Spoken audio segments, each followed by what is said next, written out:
येदियुरप्पा की बड़ी मुश्किलें, अग्रिम जमानत हुई खारिज, हो सकती है गिरफ्तारी, अस्पताल में भर्ती हुए येदियुरप्पा।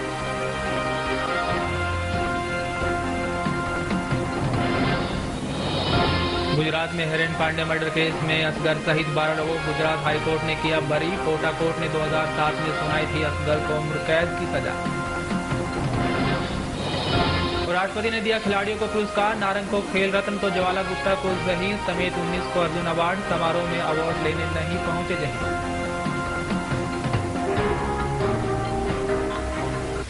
और खबरों में सबसे पहले बात करेंगे कर्नाटक के नाटक में आए अहम फैसले की। कर्नाटक के पूर्व मुख्यमंत्री बीएस येदियुरप्पा पर गिरफ्तारी की तलवार लटक गई है। कर्नाटक हाईकोर्ट ने जमीन घोटाले के मामले में येदियुरप्पा की अग्रिम जमानत को खारिज कर दिया।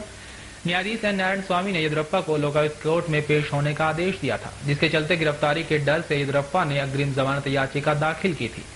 शुक्रवार को न्यायाधीश स्वामी ने येदियुरप्पा की अर्जी पर फैसला सुरक्षित रख लिया था, क्योंकि उन्हें स्पेशल लोकायुक्त कोर्ट में पेश होना था। लोकायुक्त कोर्ट ने 8 अगस्त को येदियुरप्पा को समन जारी कर उन्हें शनिवार को पेश होने को कहा था, लेकिन येदियुरप्पा ने सेहत सही नहीं होने का बहाना बनाकर पेश होने से इनकार कर दिया। येदियुरप्पा के वकील ने न्यायाधीश एन.के. सुधींद्र राव से अपील की थी कि उनके मुवक्किल बुखार से पीड़ित है, इसलिए वे पेश नहीं हो सकते। न्यायाधीश सुधींद्र राव ने येदियुरप्पा की याचिका खारिज कर दी।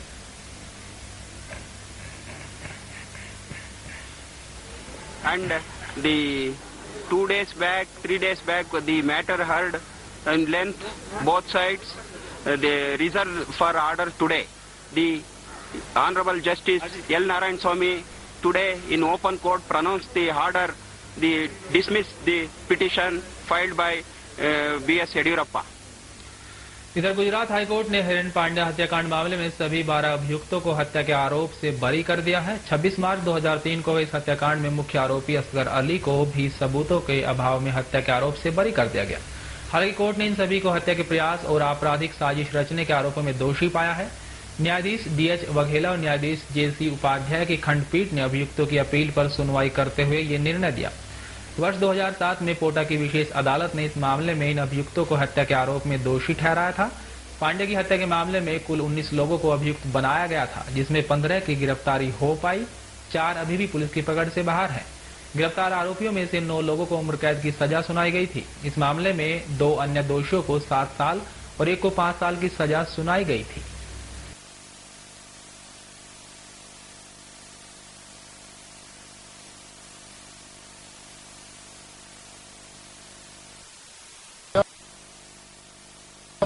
Look at the police, and I will be submitting my objections on that particular day. And the Honorable Court felt that since the preliminary issue with respect to competency of the advocate appearing for Mr. Sirajin Pasha has been heard first, the matter will be taken up on 7th at 3 p.m. to adjudicate whether he can be represented to another council, or who should represent or who should be heard as against the bail application filed by the other accused person. Today, in both the cases in which Mr. Yediyurappa, the former Chief Minister of Karnataka, was accused, in one of the cases which was posted 2 days back, he was exempted from personal appearance on that particular day, that is in Special CC number 156 of 2011, arising out of PCR 3 of 2011, in which Mr. Sirajin Pasha had filed the complaint. And pursuant to such direction, he appeared before the Honorable Court today, and he was also summoned to appear in yet another case, that is in Special CC number 171 of 2011, arising out of PCR number 4 of 2011. In both the cases, all the accused persons appeared before the court today, and through the respective advocates, they have filed the bail applications, and the accused persons have raised the preliminary objection. The High Court has rejected the anticipatory bail petition, and Mr. Yediyurappa has chosen to tender appearance before the court today. He has surrendered himself to the jurisdiction of the court. Now he is deemed to be in the custody of the court. He is a person who is deemed to be in the custody of the court. He has also made a bail application requesting the court to enlarge him upon bail. In these circumstances, he cannot now contest the order passed by the High Court on his anticipatory bail petition in the High Court. That has reached a finality.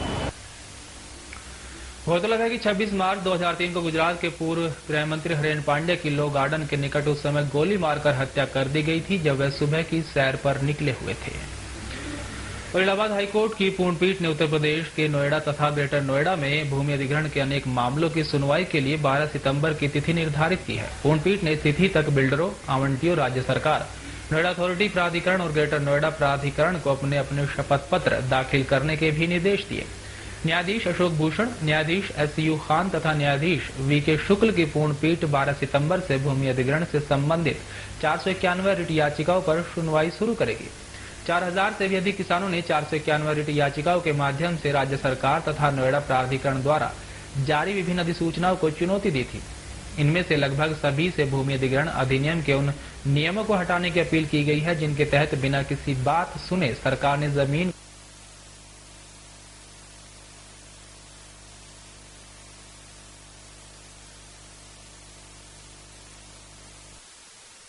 भूमि के अधिग्रहण के मामले ने काफी तूल पकड़ा था और इस संबंध में उच्च न्यायालय ने अन्य मामलों में आदेश भी पारित किए थे।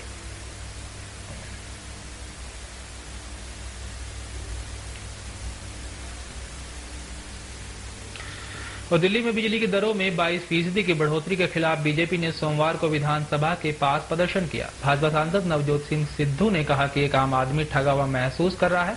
कांग्रेस ने एक आम आदमी के विश्वास को धोखा दिया है। ये गैर जिम्मेदार सरकार है। शीला दीक्षित के खिलाफ तमाम रिपोर्टों के आधार पर भाजपा ने दिल्ली के मुख्यमंत्री का इस्तीफा मांगा। ये सरकार भाजपा के नेता चूसने वाली जोक बन गई। और ये भी आपको कह दूं, आज आम आदमी की जेब में है हाथ कांग्रेस का, जेब कतरी हो गई है। आम आदमी के ऊपर जुल्म कर रही है सरकार। बीजेपी नेता VK मल्होत्रा ने कहा कि सरकार आम आदमी की भावनाओं के साथ खेल रही है। कीमतें कम करने की बजाय शीला दीक्षित ने इसे 22% बढ़ा दिया। शुक्ल कमेटी, CAG और लोकायुक्त ने मुख्यमंत्री पर आरोप लगाए हैं। ये बेहद दुर्भाग्यपूर्ण है कि वो अभी भी अपने पद पर बनी हुई है। उन्हें अपना पद छोड़ देना चाहिए।